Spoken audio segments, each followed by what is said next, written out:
Good morning and welcome to America's Home Cooking. I have a pound or a little over a pound of ground beef here.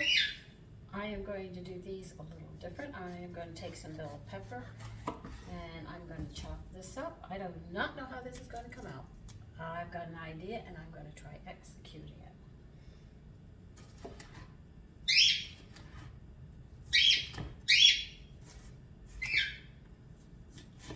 He's in a singing mood this morning, did you notice?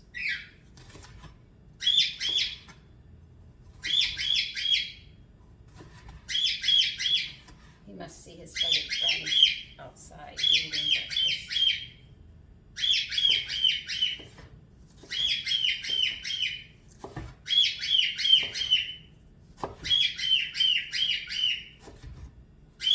He always isn't this loud, but sometimes he gets really loud, he gets excited, and that's it.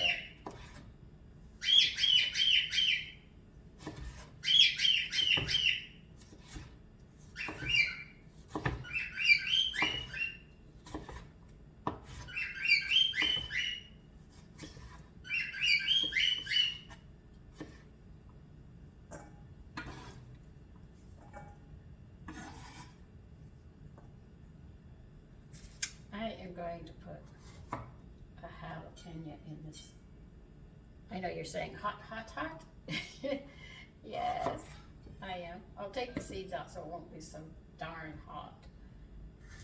But just gonna try something. Make some new patties and see how they come out.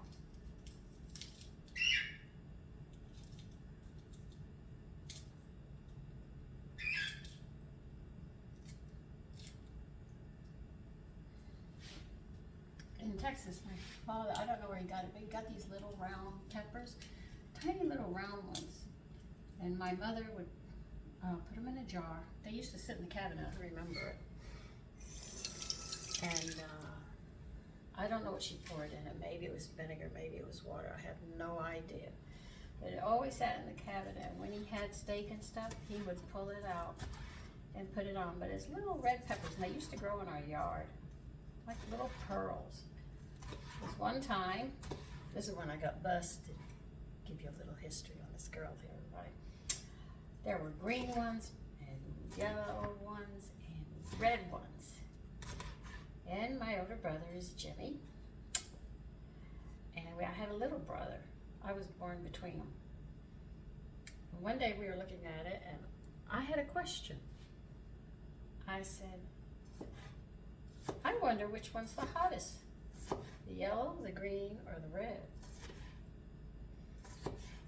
And after looking at the plant for a while, because we were told not to touch it, being little ones, I walked away. Well, here came Gino as I left. Oh my God. James went and picked a green one, a yellow one, and a red one. And he told Gino it was candy. Oh my God, I got whipped for this one. But when I think about it was funny. So he conned Gino into actually having it. And Gino was crying. Mama came out. Well, you know who got whipped. Because James spilled the beans. Well, Sandy said, I didn't say, I said I thought, you know, but that didn't keep the belt off my buns. And Gino cried. Gino got extra cookies and stuff because he had the hot mouth. And I tell you, you don't think children can get in trouble? Believe you me, they think. I didn't know James was going to do it, you know, but he did. Get Gino. He's going to get Gino. I don't know if Mike was there or not at that time. They were conspiring to get Gino into trouble. But I remember sitting in the garage and we were sitting on the back porch looking at that hot pepper plant. And I didn't understand that, you know, they're green, they're raw, and as they get, you know, red, they're hotter and ripe. You know, children have questions, but anyway, an escapade of mine that ended up getting me in a lot of trouble.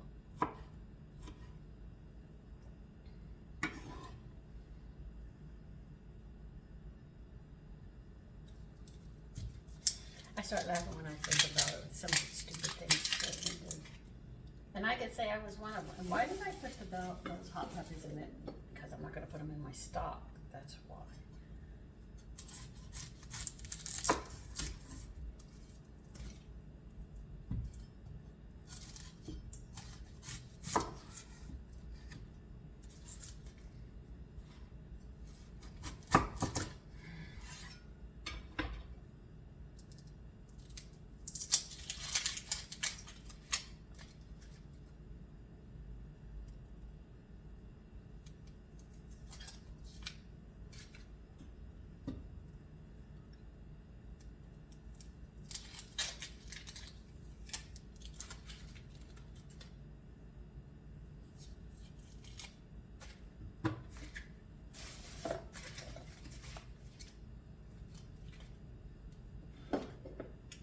Add an egg into this.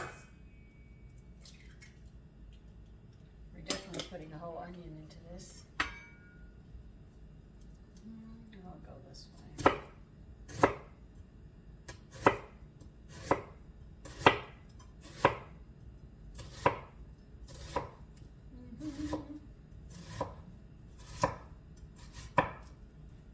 See, he got quiet. He just wanted to sing out. He's waiting for the birds.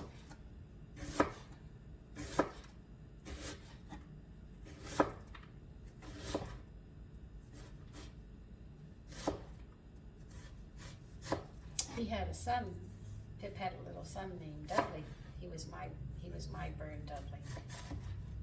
One day he was mad. I don't know what got into him.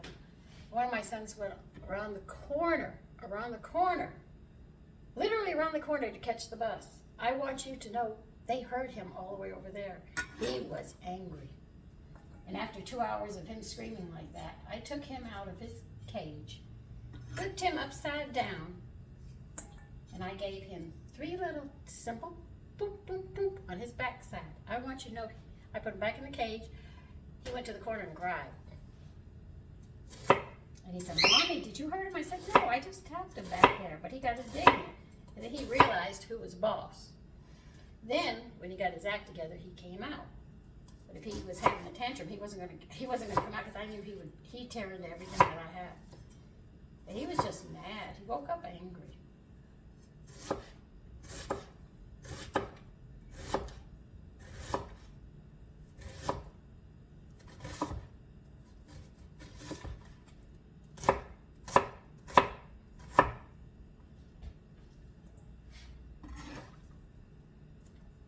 So I've had some funny episodes in this house with pets. In my home. I shouldn't say this house, I should say my home.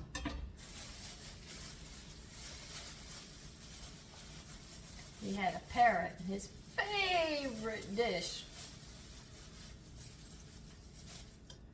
was asparagus. Steamed, please, don't boil it. Oh yeah, he had expensive taste. And if I made pasta, he said, I like, that's how he'd talk and tell me that he wanted some. I would have to give him some. I'm putting parsley in this next. He was a barrel of fun. And we could hear him 2-3 blocks away. I mean, he knew. I mean, he was loud.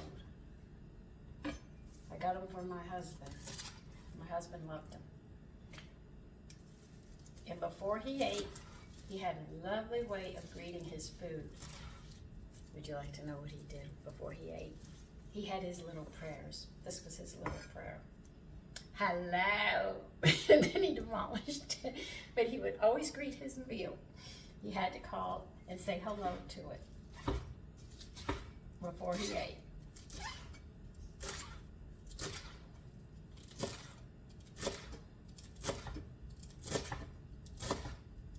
I hope you have as much fun with your pets if you do have pets, because they are hilarious.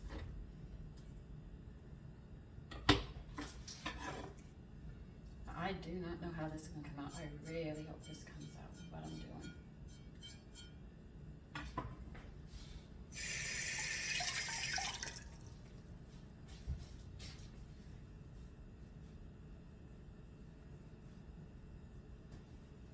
Okay, let me get some salt.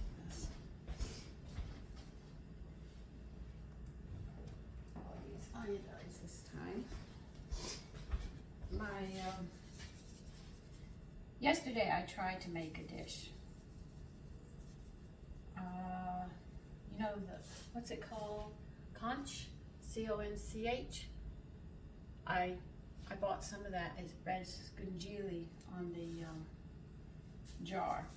on the can. And I fixed it. Didn't add salt because I knew it was already salty. So there wasn't salt in a lot of the foods or anything that I served with it. And he turned to me and he said, "Mommy, the dinner it's got possibilities, but it was salty."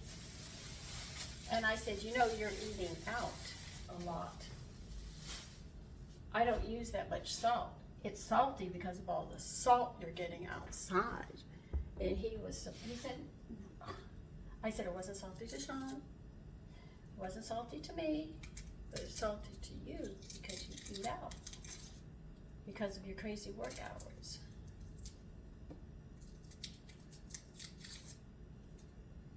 And so he didn't realize how much salt he was getting. And I said that you're getting a lot of salt. Like I say, I control the salt. Salt causes high blood pressure. Now, I was looking up caffeine. I haven't finished all the research on it, but I'll be bringing that information to you.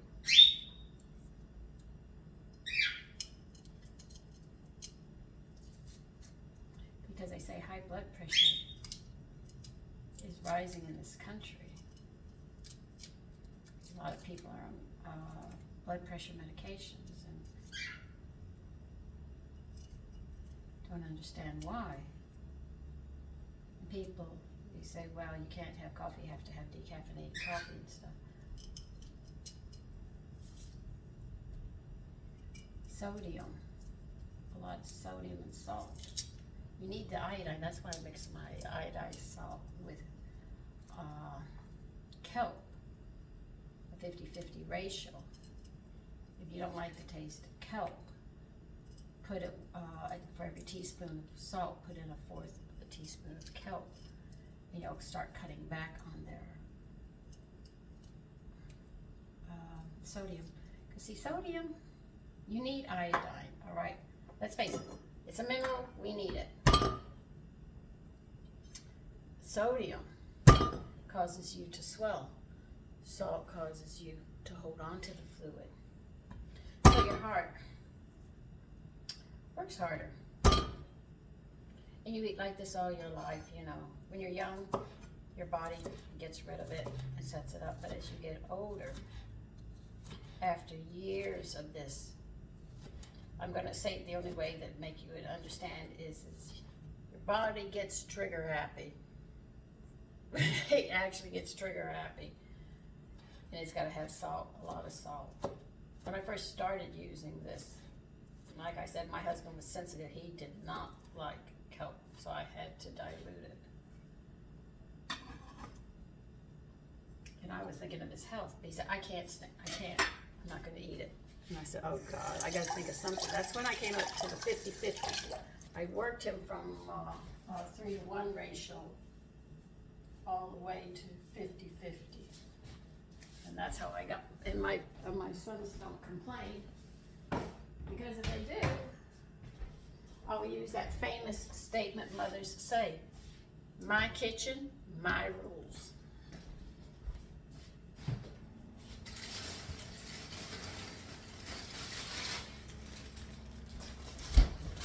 But I couldn't sit there and say that to my husband, because he'd sit there and say, my money. You know, so I was like, okay, so what's the compromise?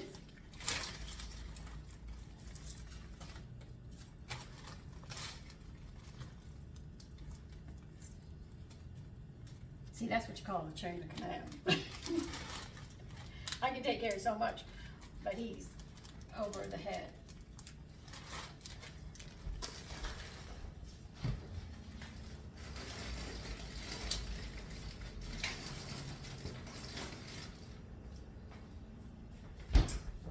Okay, let me put this stuff up and I will be with you in a bit. gonna add some Coleman mustard. I know you're gonna be asking me how much. I have no idea. I can only show you. All right, like that. I really should get out and just start measuring it someday.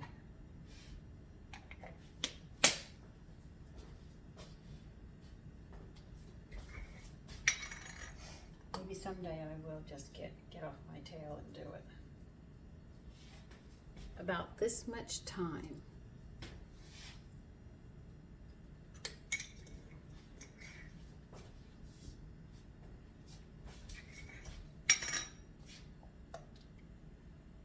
This is ginger because I don't have fresh ginger. About that much.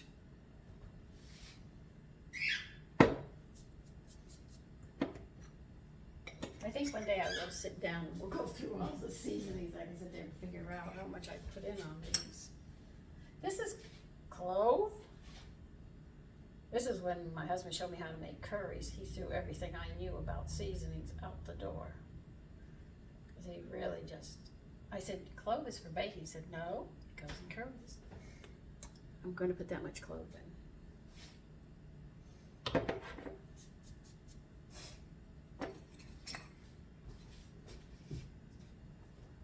Allspice. About this much.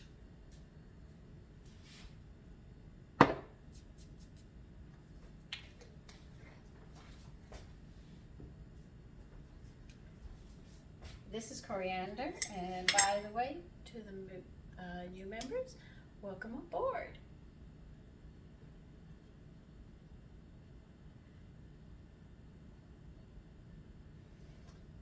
That looks like a good tablespoon of coriander, okay? I'll see if I can give you a general idea of what I'm putting in. Cumin pretty much has to be the same amount, so that's a tablespoon. We're going to take guesses on this, okay? That's going to be about a tablespoon too.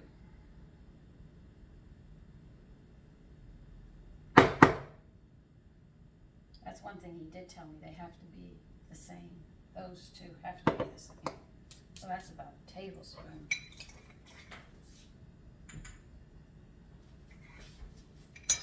Paprika.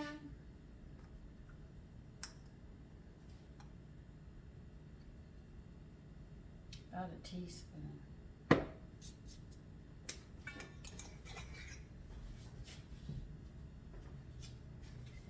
Curry powder. We usually just sprinkle this in. I'm going to say a teaspoon. Not sure of that. I'm really going to have to take measurements on this to help you. And some black pepper, so I can give it to you and you have an idea where you're going. Now, I learned one thing. Turmeric gives the color to that curry that I'm looking for.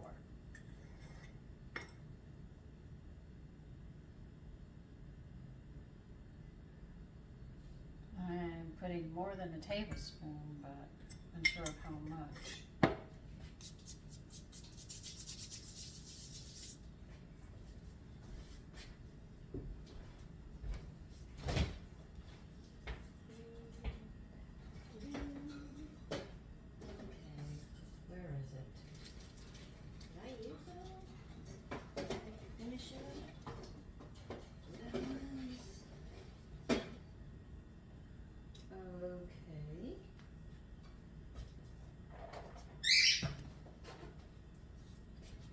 Really out already? Dang. Add some wheat germ, a couple of tablespoons will be just fine. As you can see, this has a lot in it.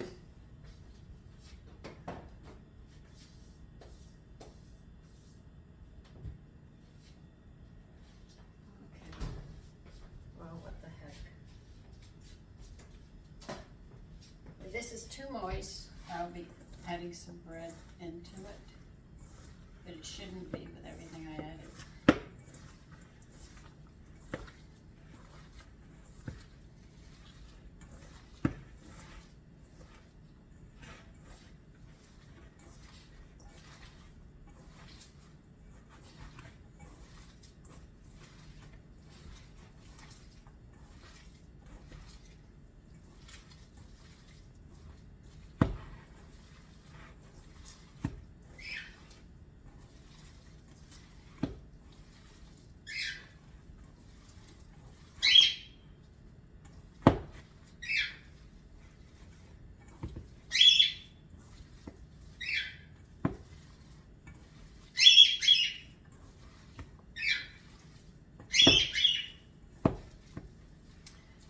going to be frying these. I am going to make sure that I put some wheat germ on. You could use breadcrumbs and so it doesn't burn the meat. In case it does, the breadcrumbs will take that. Well, I'm going to be using wheat germ because I don't have any breadcrumbs right now. I'm making bread so I can make breadcrumbs, and I'll show you how to make breadcrumbs. We used to have to do this. We didn't buy them in the store the way you do. And if you wanted the Italian breadcrumbs, all what you had to do is buy the seasoning, Italian seasonings, and when you're done making your breadcrumbs, just sprinkle it in. If you want cheese added to it, you just take Parmesan cheese and sprinkle it into it, and you make your own breadcrumbs. If you want them plain, you don't add anything to them. That's what we had to do. I mean, I walk through the aisles at the store now, and I sit there and say, I do this. I mean, I'm actually pointing out what I'm doing in the store. So, oh, made this. I make this, you know.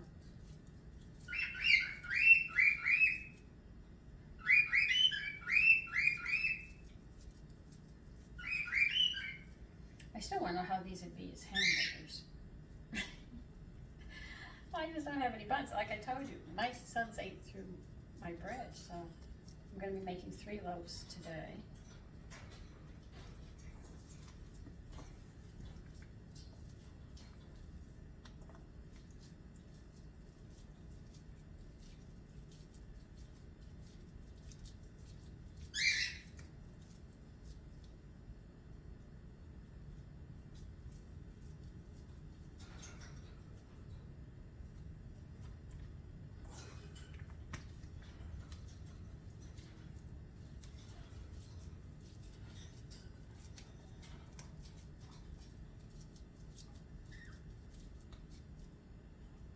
I know some people just use ground meat and salt and pepper, but I like them with the flavor in them. And there's so many different ways you can do this.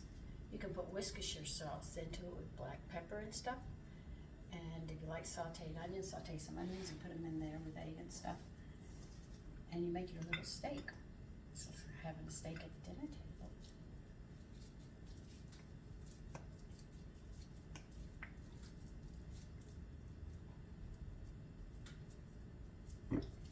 I know my mother would not dress hers up.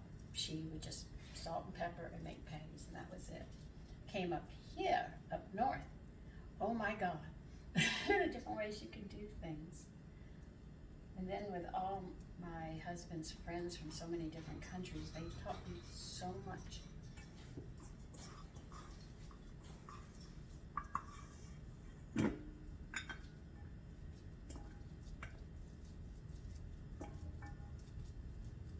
Can't say these don't look good. This one has a few more vegetables than it can handle, so I'll take a few off, give it more grip. Let's see if we can get it more together now.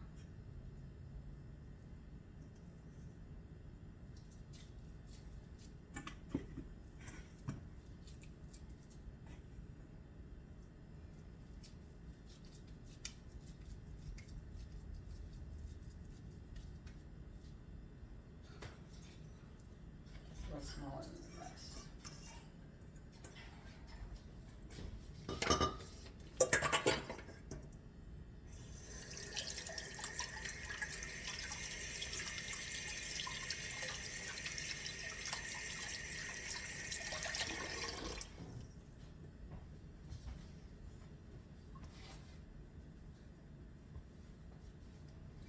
Let me get my frying pan out.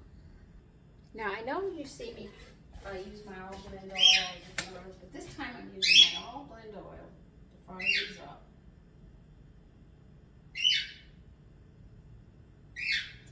And I'm going to add butter to it, which gives it a different flavor, which I've mentioned more than once.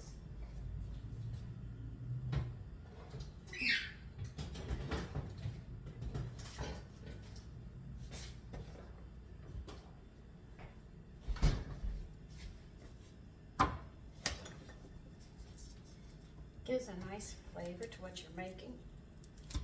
I'm not using my modified butter because I have butter and stuff in it and I use it for other things. So it's like having modified butter right here, which is going to give it a different flavor. We'll melt that. Now, if you want chicken cutlets to really taste good, if you could get veal cutlets, you'd really be doing great. You would fry it up in olive oil and butter. Those are the only, not the modified, it'd be pure olive oil and butter.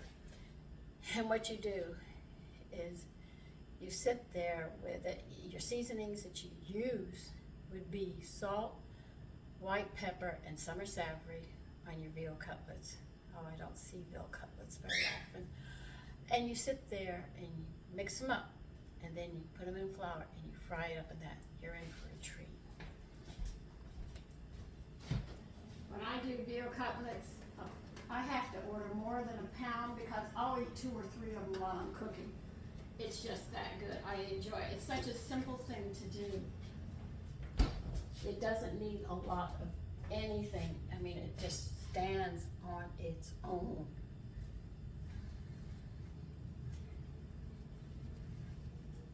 I had that and I just fell in love with it.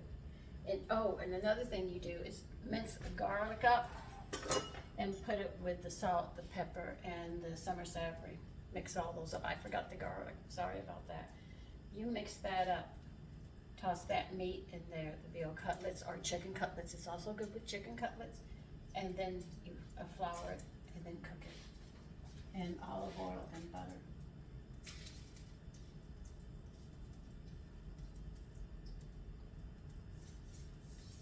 And we just have to wait for that. So, to get ready to fry, I'll let you know. Okay, you hear that? That is water in that butter that I put in there.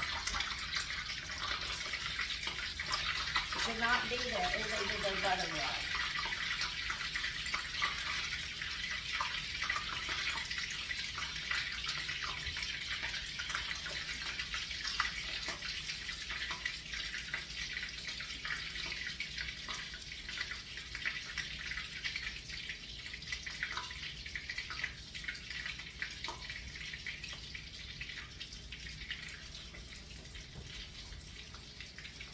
So you see that water like that popping?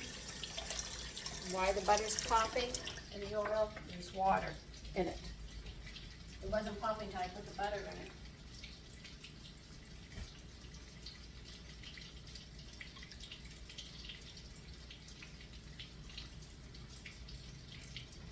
That's how you know.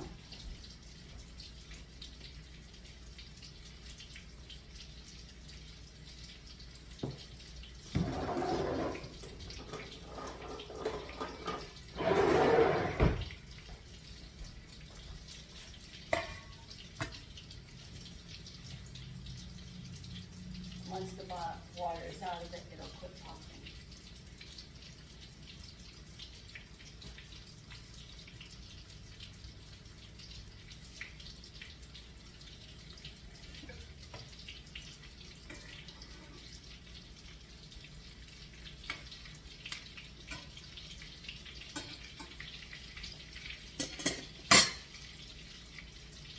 So I'm just going to fry these up and then I'll show you what they look like. Here they are, all done.